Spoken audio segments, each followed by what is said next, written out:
Grabe, nag-viral ito yung ilang bangka na pilit na itinatawid mismo sa ilog yung mga kargada. Ito ay sigurado ito mga paninda ito, no, at pilit na itinatawid sa kabila.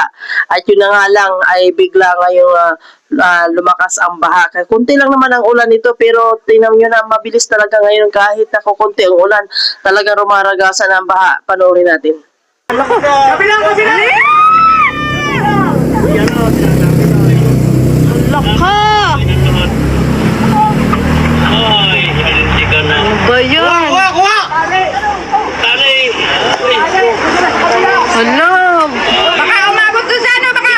Video mo na! Bayarin yan! Alam mo na naman. Sila pa naman. Ako, marami pa makaalam. Hala! Yung bangka pati. Rescue! Humarap ka agad ay. Ay, naku. Yung kargada mga lutong! Grabe, kinikilabutan ako. Sayang. Bakit yung malaki nagtatahan ng pagkatawid ng ganyan? At may bukas po. Kaya kay hindi ari naman ay huwag na ang sana pinito. Ay, naku. Ay humarap ka agad yung ano. Sayang yung mga karton. Ayun pa. Dapat lahat yung kay Marin Gino.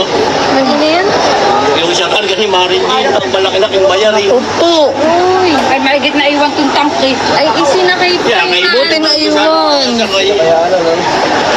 May ilang tangke pa yata doon na eh. Ayun, lahat mo. Ayun, yung alam. Ayun na. Sarap. Hello. Sarap yung makakapulot niyan sa baba. Yung mga lutong. Kuha kayo ng Bilis! Ayun na sila. Nanguhakbo na. Kuha kayo ng interior. Naku.